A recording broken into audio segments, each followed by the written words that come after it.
like a humanities at the middle school level. So I would have to pass a test to be able to teach like this class, because I don't have a master's in English. I don't have a degree in English. So to take this job, I'd have to take more classes. This isn't like super important. I was just curious. Was that lady who was gonna replace you mad at you that you didn't like leave? When you were like you didn't want to leave. No. So he knew it was a he actually, and he knew that he was just subbing for the year that I was on leave. Oh. Yes, he would have loved to have stayed at Madison. Didn't work out for him. Miss Sullivan brings something up that's really interesting. That's a really common practice. Like when I was hired at Madison, my old school district could have made that same decision to hold me for that first whole month of September. Yeah, you have no control over your life, really. To breaking a contract. The district enforcement. Yes. How have you seen the Madison Library grow since you started here? Oh my gosh, you guys would not even recognize the Madison High School Library. One of the problems when I first came here, when they told me I was going to be stuck here, the first time I walked into the Madison High School Library, it was the most depressing thing I had ever seen in my life.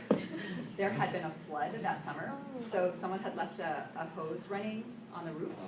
And so you can actually still kind of see it if you look up high in the library. There are places where you can see water had come down. So when I walked in, well, for one thing, there was no color because the carpet and the paint and all that stuff happened after I got here. So everything was that color, which is called mushroom. Everything. Mushroom. The floor, everything was just this one color. And the lights were off when I came in. And because of the flood, all the furniture was like piled on top of each other. And the librarian who was retiring got rid of a ton of books, so the shelves were really empty. There were 0 computers. Like it was so depressing. That was like part of it. I was like, this is awful. No, don't make me. I do, yeah. Wow. Yeah, and so then like bit by bit, if it's a student project, it doesn't have to be approved by the district. So the carpet installation was a donation from across the street to that carpet place.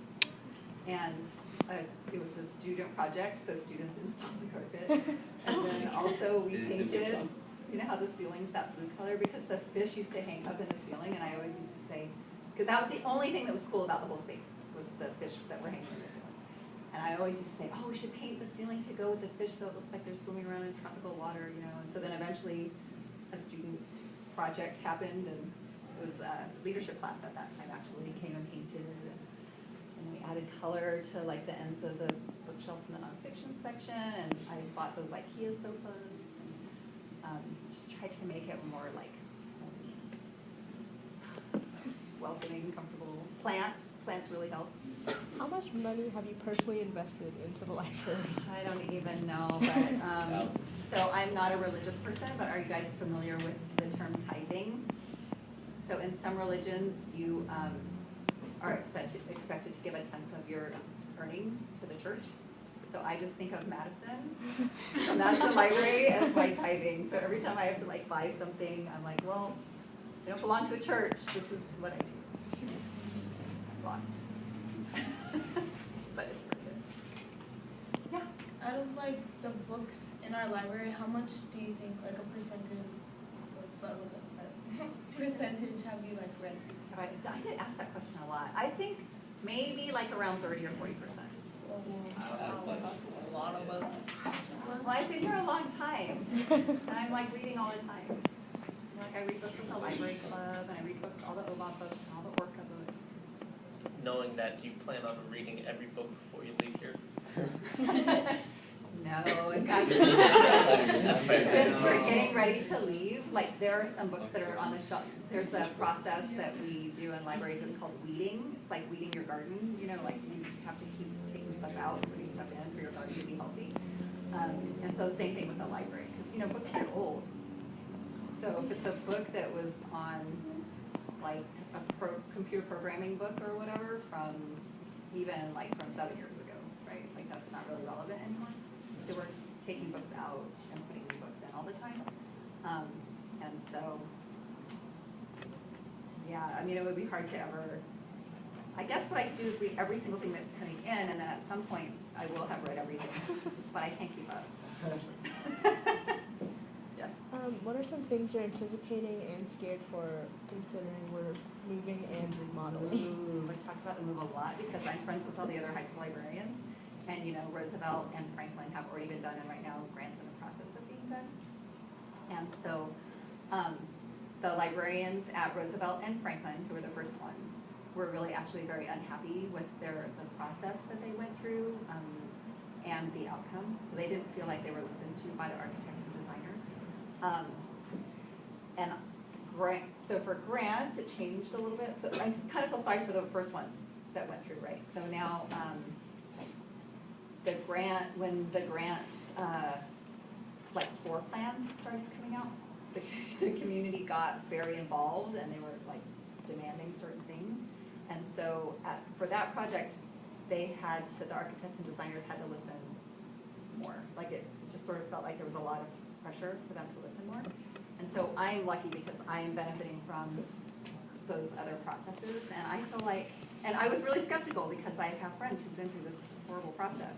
So when we first started talking to architects and designers, I was really skeptical. I'm like, they're not gonna listen to me, but I'm gonna still tell them what I want, like over and over and over and over.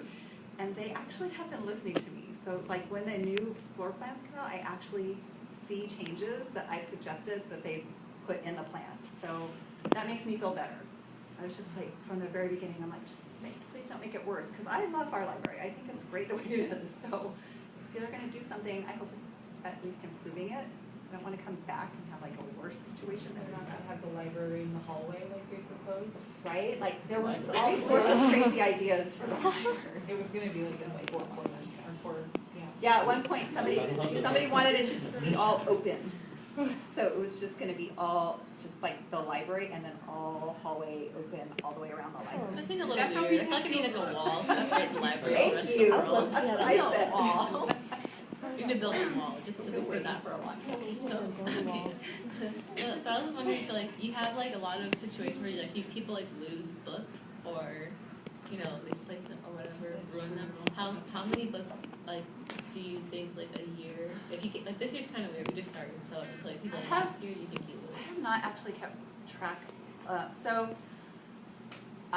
Depending on who my principal is, there are more reports and statistics and things like that that they're interested in. So I have had principals who are like, I want to know like all the statistics on everything.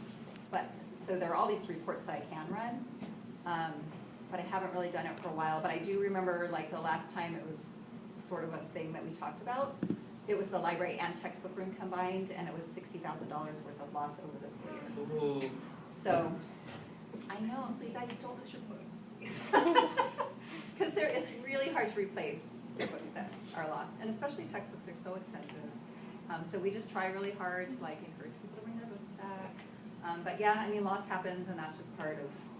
Why are textbooks so expensive? Ooh, that's a whole different, oh my gosh. They're not even accurate all the time anymore. That's a whole That's other my question. Why are things so expensive? You can That's- just copy We it. could have a like- whole discussion about just why textbooks are so expensive.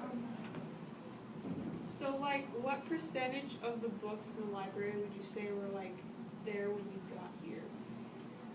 Not very many. Not very many. Because like I said, the shelves were pretty empty when I got here. And this weeding is kind of an ongoing process. It's not something that I'm super good at or focused on, so I probably don't weed as much as I should, but now we have this impetus because we're moving to get rid of anything that we don't need. So, yes.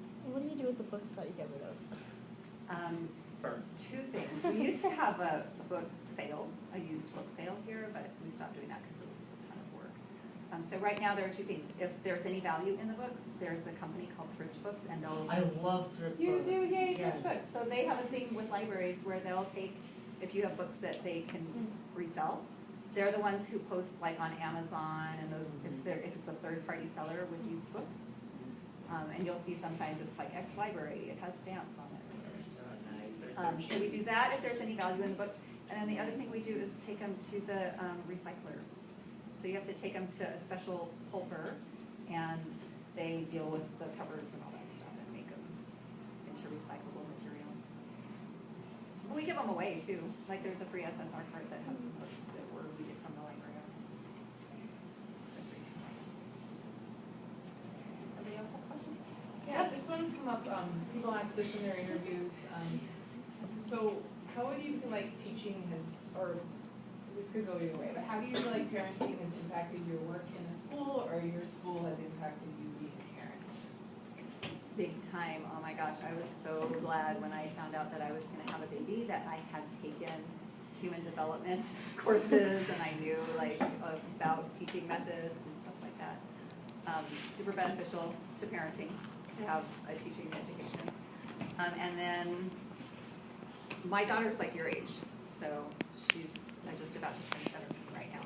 And so it's been really fun since she's been in high school especially to like see, you know, how she's doing and what she's reading and what she's interested in compared to like students that I know at Madison.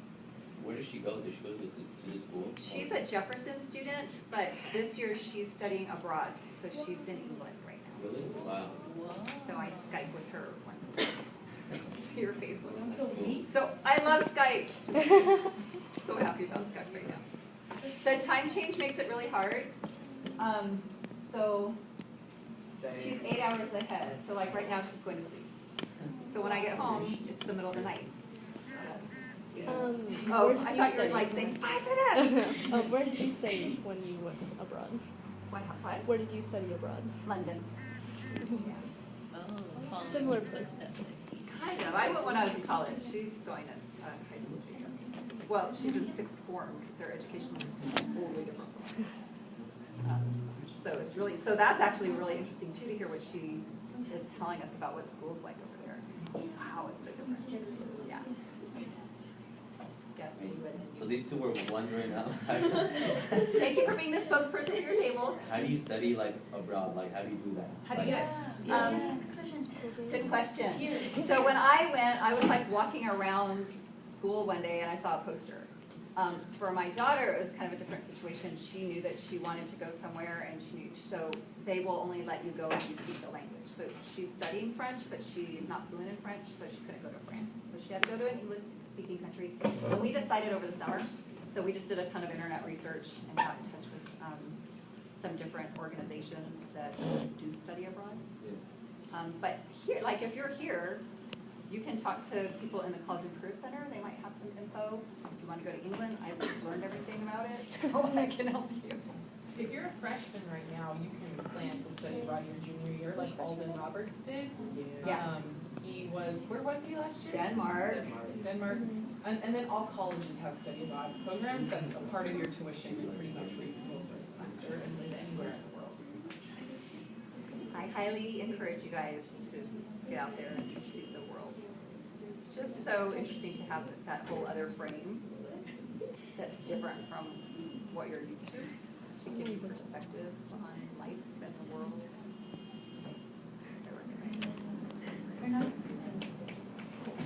Yes? Was money an issue when you studied abroad? Well, I saved up. So like when I did it, I learned, I had like a year in advance that I was going to do it, and I was working, so I saved up the money so that I could pay for my trip. I didn't have like a lot of money, so I had to eat like at the, it wasn't a dorm, but it was like this, I had to eat student food, which was gross. Like a kimchi. It was, this is what they eat over there in England, or this is what they fed us when we were studying there. Baked potatoes, and then the topping was pineapple. I was like, Wait. Sounds delicious. It was awful. I don't know if to ask you that, like, what do they have in England? Like, everyone's heard, like, The their food's food so is bad, bad. except for fish and It's chips. so right? bad. My daughter is like, I really miss food. But she's kind of in the middle of nowhere where she's staying, where she's living. She's living with a host family, and so they have to cook every night, and she doesn't really know how to cook, so she has to just eat what they cook every night. So she's just eating this. She said, "You're just eating things over and over." got more study abroad questions. Yeah, ask me later. Ask Ms. Sullivan. Can we give her a round of applause, please? She did a good job.